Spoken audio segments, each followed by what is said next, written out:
In this video, I want to talk about churches who create original music. Now, that can mean original songs that you and your people are writing and you're using in your church worship services, just original songs. And that can also mean original recorded music or productions. You're investing your time, your personnel, your money into creating things like albums or singles or videos, and you're blasting all over YouTube. The point is just any kind of original production. Now, before we dive in, if you're a worship leader or any kind of church or ministry leader, let me know down in the comments where you're watching from. What church are you with?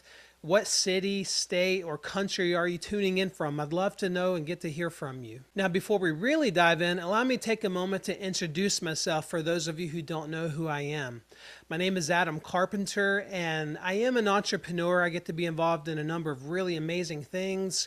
However, related to this video, I'm the founder of Watershed Music Group. We have, over the past 13 years, since 2011, we have been serving the Christian music industry as a music publishing administrator, a music publisher, as well as a record label services company. And we work with many of your favorite songs, favorite artists, favorite church movements even, and we've gotten to work with so many people through the years. Now, over the past 13 years, I've also had the amazing privilege and opportunity to get to consult and become friends with and get to know different worship leaders and ministry leaders and artists and songwriters from all over the literal earth.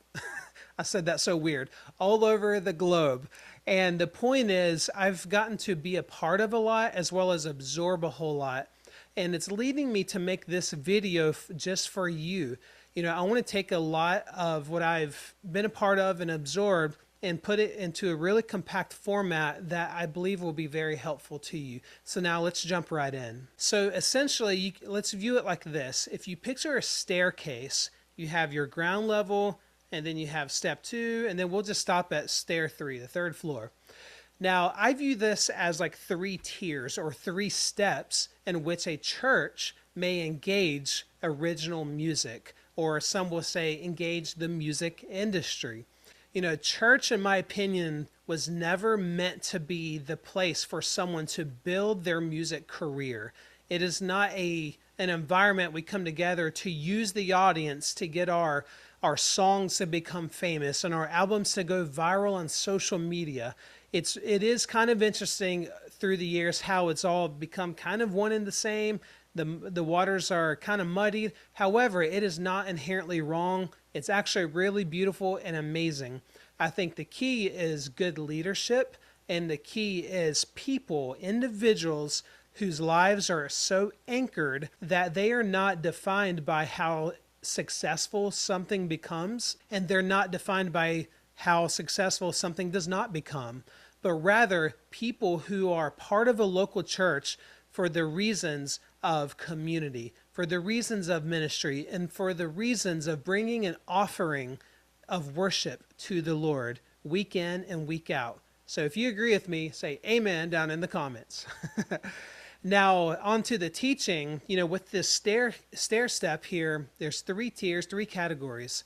The first ground level is, a local church who they are not very music business oriented.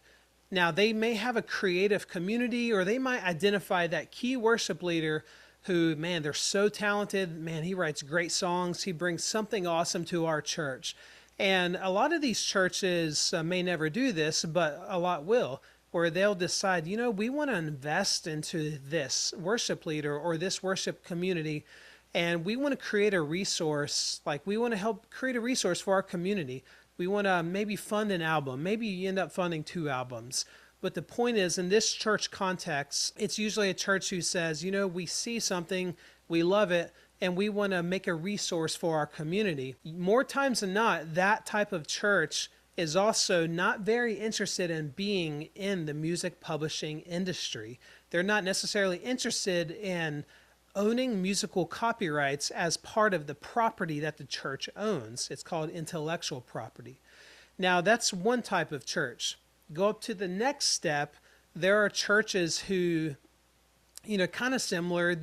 Maybe you're really intentional about, hey, we want to sing our original songs. We want to be intentional about these things. We want to create an environment and an atmosphere for people to come and to use their creative genius to bring a new type of offering to the Lord. Not just sing the top CCLI hit songs, but to bring something original that came out of the life of our church community. And oftentimes in that church context, the church, they may not be super music business oriented, and they're definitely more committed than a church who wants nothing to do with the music publishing business. But, in that case, usually that tier of church, they may be interested in, we're not trying to become some huge thing, but we definitely want to invest into this. We want to make a way, and we're going to use our energy. And yes, we do take business affairs seriously, and we're not very lighthearted about it. And we want to make sure that we can steward the intellectual property that is birthed and released for the church and through the church, and ultimately it's by the church.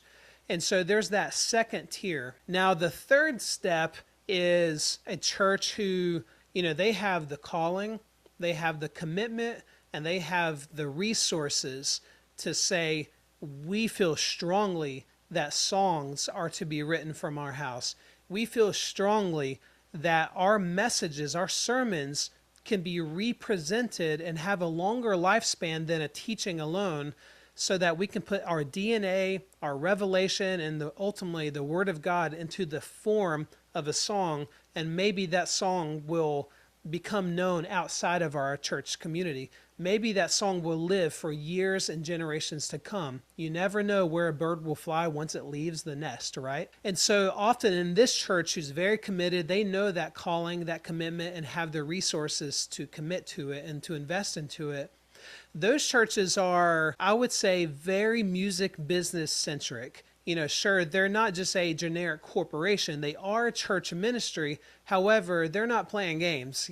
They want excellent contracts because they value relationships. They want to incentivize and bless and make opportunity for their people, but they also want to make sure they protect the interests of the church itself and be involved in the copyrights, to be involved in the successes, the external successes may come. Many of us know many churches who are this third step. Many of us probably are these churches in the middle ground. And many of us, you're probably one of these churches who, you're not one of these two. And the point is, there are three categories or tiers of churches who may engage in the music business. Now, if this is making sense to you, let me know down in the comments, what kind of church are you?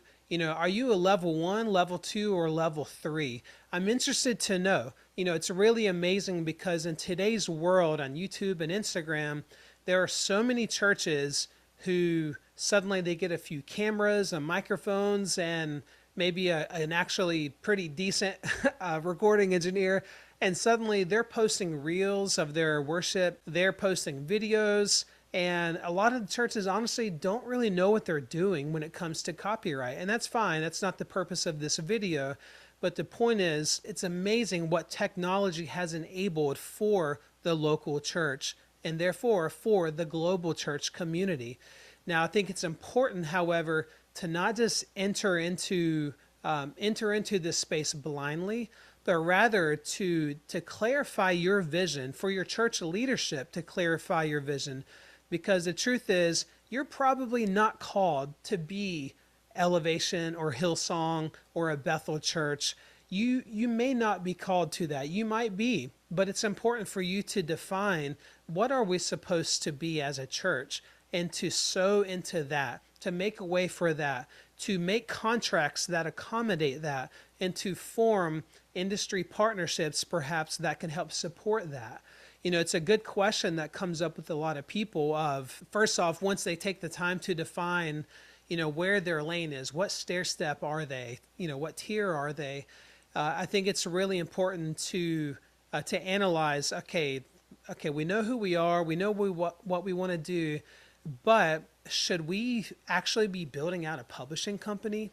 Should we actually be building out a record label where we're signing artists more times than not, the answer is going to be probably not, or maybe even a hard no. And honestly, I believe very few ever will be or should be that. But I think there's so much room for opportunity to invest and to make way in a very healthy, holistic way into your community, and at the same time taking care of the music business matters that will come. And the thing is, whether or not you mean to, whenever you're writing original songs and they begin to get streamed on Spotify and viewed on YouTube, or maybe other churches begin to sing it and they're reporting the CCLI, whether or not you mean for that to happen, the truth is this: once you create original song and you publicize it, you never know where it's going to go. And it's my personal conviction that a church should be, first off, positioned for its expectations. Secondly, it should be cool with understanding that the byproducts that come with original music should be nothing more than byproducts. This is in the context of the local church. Again, if you're just an artist out and about in the world, do your thing, build your career. If you're in the local church, be more mindful and be centered and remain faithful to why we're here in the first place, and let everything else that happens be nothing more than a mere byproduct. And if there's no tangible results or earthly fruit, if you will, cool. That was never the goal anyways, right? But if there are results that come, like actual results of notoriety and even money and recognition and all those things, new followers online, cool. It's a byproduct of what happened. But be like King David, where your identity will never be defined by your successes, and it'll never be defined by your failures. Now, if this video has resounded with you, please like and subscribe and hit that bell for future videos to come. I'll see you in the next video.